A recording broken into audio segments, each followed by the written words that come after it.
Ó Mãe Santíssima, intercedei por nós para que possamos bem compreender os ensinamentos de vosso Divino Filho, nosso Senhor e Salvador Jesus Cristo, e as explicações dos pais da Igreja.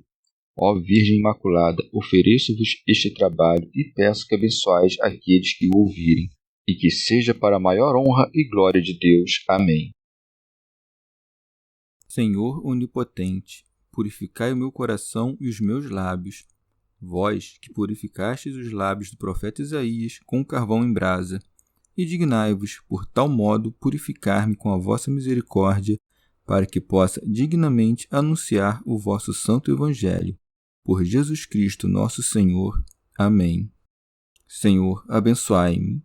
Que o Senhor resida no meu coração e nos meus lábios, para que anuncie digna e convenientemente o seu Evangelho. Amém. Evangelho de Nosso Senhor Jesus Cristo, segundo São Marcos. Jesus ensina em Cafarnaum e cura um endemoniado. Entraram em Cafarnaum e, logo no sábado, foram à sinagoga, e ali Jesus ensinava. Estavam espantados com o seu ensinamento, pois ele os ensinava como quem tem autoridade e não como os escribas.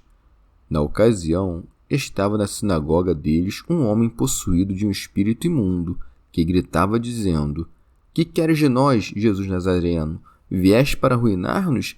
Sei quem tu és, o Santo de Deus. Jesus, porém, o conjurou severamente: Cala-te e sai dele. Então o espírito impuro, sacudindo-o violentamente e soltando grande grito, deixou-o. Todos então se admiraram, perguntando uns aos outros: Que é isto? Um novo ensinamento com autoridade. Até mesmo aos espíritos impuros dá ordens, e eles lhe obedecem. Imediatamente, a sua fama se espalhou por todo lugar, em toda a redondeza da Galiléia. Comentários dos Pais da Igreja. Pseudo-Jerônimo. Marcos, dispondo a composição do Evangelho por si próprio, não na ordem dos fatos, não seguiu a ordem da história, mas preservou a dos mistérios. Por isso, narra o primeiro milagre no sábado, dizendo: entraram em Cafarnaum. Teofilacto Diócrida. Retirando-se de Nazaré, no dia de sábado, quando os escribas se reuniam, entrou ensinando na sinagoga. Por isso se segue. E logo no sábado foram à sinagoga, e ali Jesus ensinava. E, com efeito, para isso, a lei ordenava que aos sábados os homens se consagrassem ao repouso, para que, aplicando-se à leitura, se reunissem em um único local. Mas Cristo ensinava repreendendo-os, não adulando-os como os fariseus. Por isso se segue. Estavam espantados com seu ensinamento, pois ele os ensinava como quem tem autoridade, e não como os escribas. Ensinava também com autoridade, convertendo os homens ao bem e, pelo castigo, ameaçava os que não criam. São Beda. Os escribas também ensinavam ao povo aquilo que está escrito em Moisés e nos profetas. Jesus, por sua vez, como Deus e Senhor do próprio Moisés, conforme a liberdade de sua vontade, ou acrescentava à lei aquilo que lhe parecia faltar, ou pregava ao povo alterando-a, como lemos em Mateus. Ouvistes o que foi dito, eu, porém, digo-vos. Uma vez que, pela inveja do diabo, a morte entrou no orbe terrestre, a medicina da salvação teve de agir, em primeiro lugar, contra o próprio autor da morte, e por isso disse: Na ocasião, estava na sinagoga deles um homem possuído de um espírito imundo. Pseudo-Crisóstomo. Denomina-se espírito tanto o anjo como o ar e a alma, e mesmo o Espírito Santo. E para que, pela comunicação de nome, não caiamos em erro, acrescentou imundo. É chamado de imundo por causa da impiedade e do afastamento de Deus, e porque tem parte em todas as obras imundas e depravadas. Santo Agostinho. Ademais, quão grande poder tem a humildade de Deus, que apareceu em forma de servo, é coisa que os próprios demônios sabem, de tal modo que o declaram ao próprio Senhor, revestido da fragilidade da carne. Segue-se, pois, que gritava dizendo: Que queres de nós, Jesus Nazareno? Viestes para arruinar-nos? Sei quem tu és, o Santo de Deus. É claro por estas palavras que neles tanto havia ciência quanto não havia caridade, porquanto temiam dele seu castigo, mas não amavam nele a justiça. São Beda. Com efeito, vendo o Senhor na terra, os demônios criam que seriam imediatamente julgados. Pseudo Crisóstomo. Ou disse isto como se dissesse: retirando a imundície e impondo o conhecimento divino às almas dos homens, não nos dás lugar entre os homens. Teofilacto Diócrida. O demônio julga, pois, que sair do homem é sua perdição. Com efeito, os demônios se mostram impiedosos, julgando sofrer algum mal quando não atormentam os homens. Segue-se: sei quem tu és, o Santo de Deus. Pseudo Crisóstomo.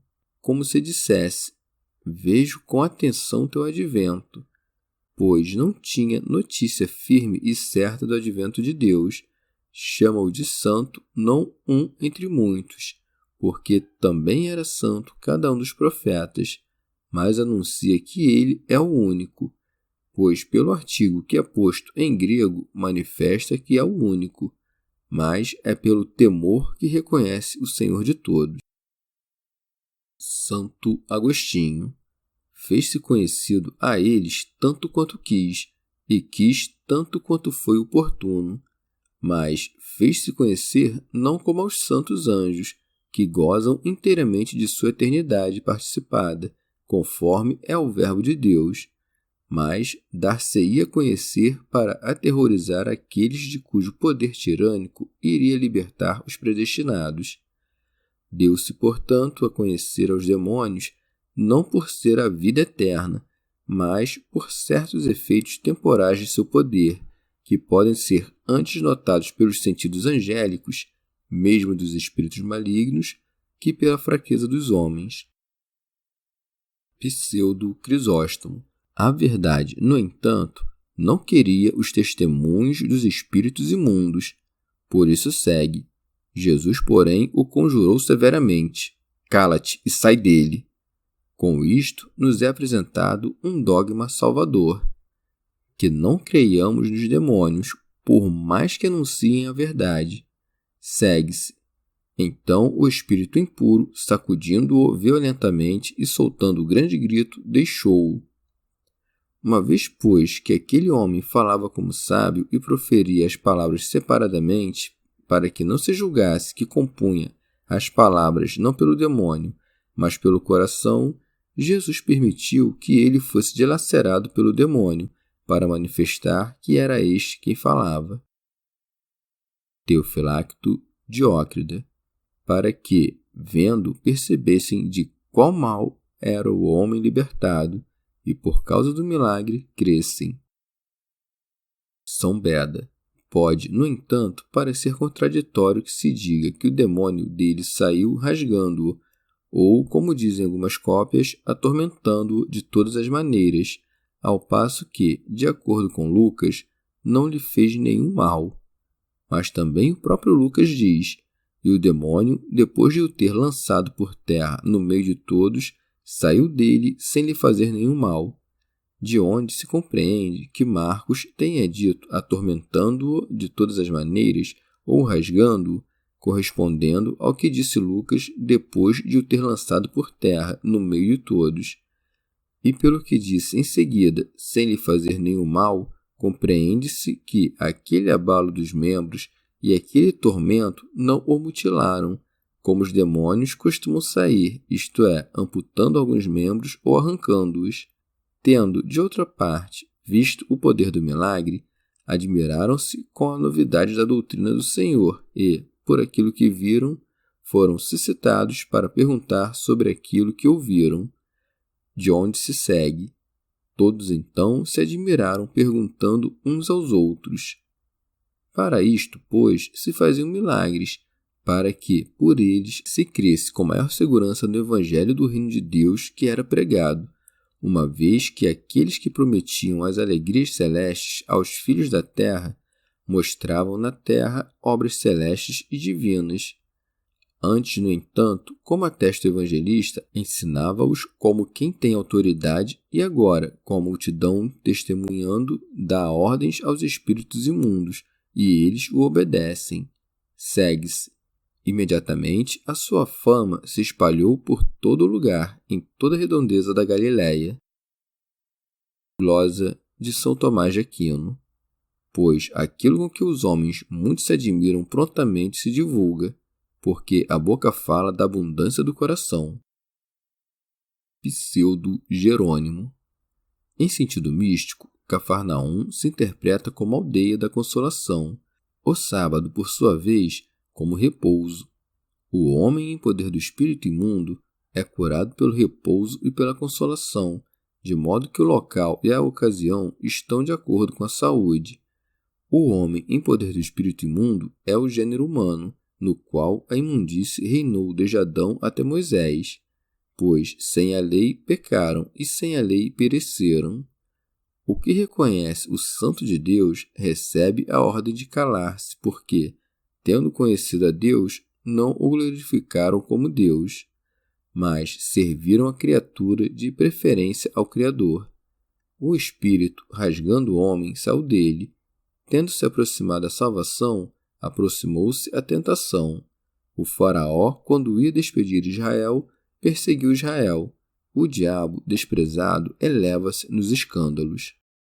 Chegamos ao fim de mais um dia de comentários da Catena Áurea. Muito obrigado por ficarem até aqui, que Nossa Senhora derrame suas graças sobre nós e até amanhã.